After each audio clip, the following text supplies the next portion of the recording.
Welcome back to Rocket City Yardstead, you guys. I'm so happy you're here. If you're new, my name is Sarah.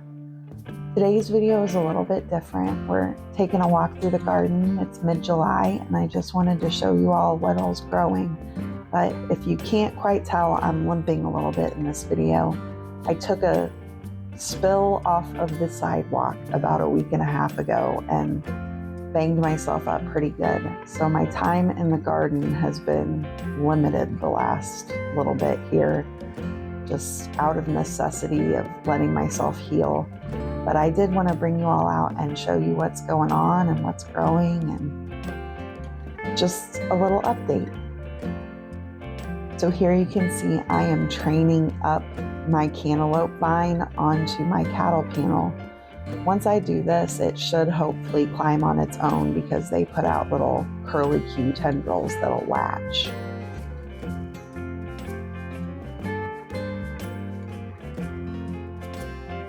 My drying beans are just about ready to come off.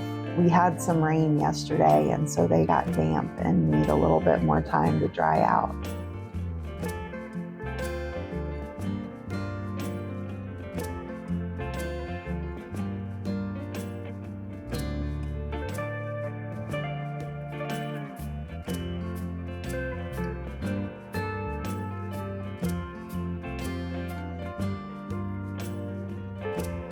My tomatillos are covered in flowers, but they are also starting to be covered in husks that are filling out with tomatillos, so hopefully it won't be too long now.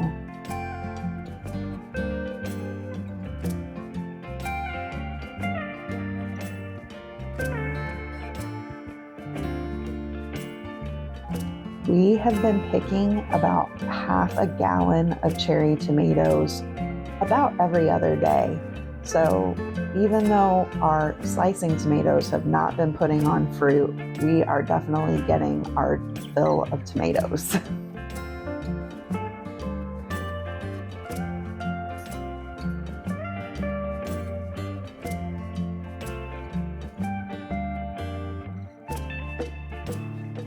So I wanted to show you all this pepper I'm about to pick here.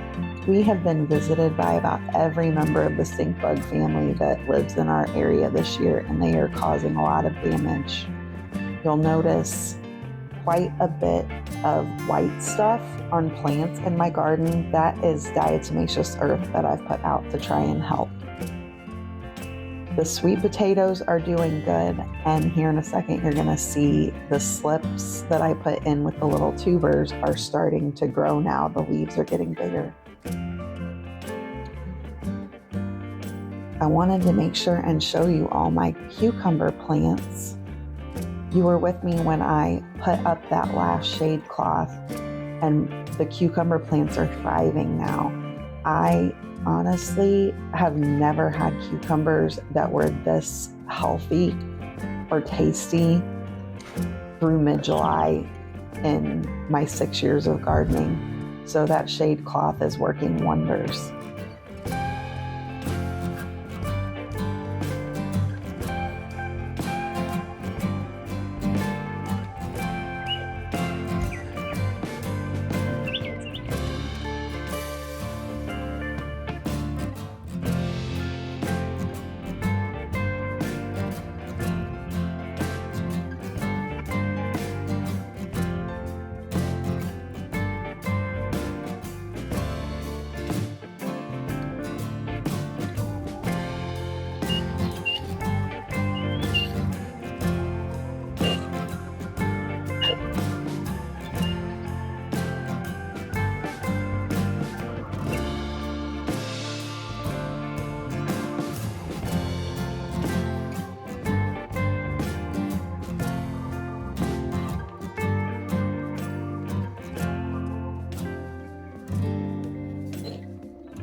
My slicing tomatoes might not be putting on much fruit, but the indeterminate plants I've planted have started giving me a good number of tomatoes. There's some of that diatomaceous earth I talked about, and another butternut squash. My Georgia candy roasters have started putting on fruit.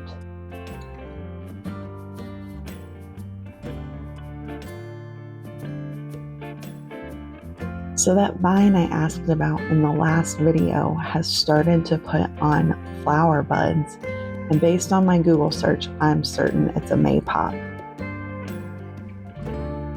The poblano peppers are starting to get big.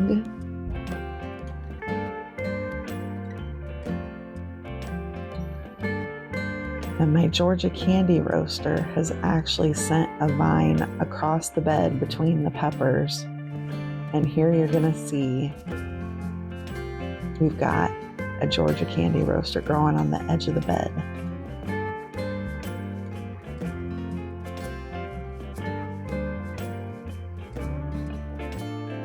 We've already picked 3 eggplants, so this is eggplant number 4 growing on this plant.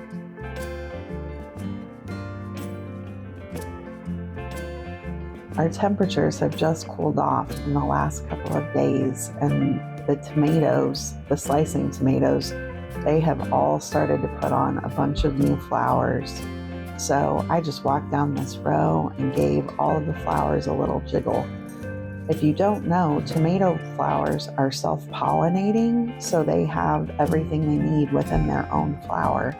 But it never hurts to give them a little jiggle and just help them along. Some people will actually take an electric toothbrush to kind of do this, but I find just a little shake does the job well. I'm really hopeful now that our temperatures have cooled off that we're going to start seeing slicing tomatoes setting on these plants. I've never gone so late in the year without big slicer tomatoes. But here are my paste tomatoes, and they are doing well. As you can see, they're setting fruit.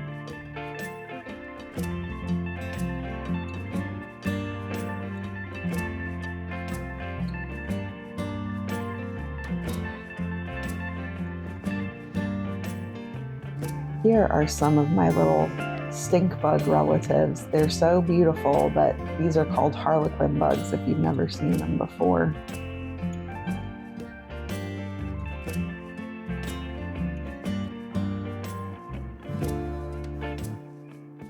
So thank you guys for taking this little stroll through the garden with me.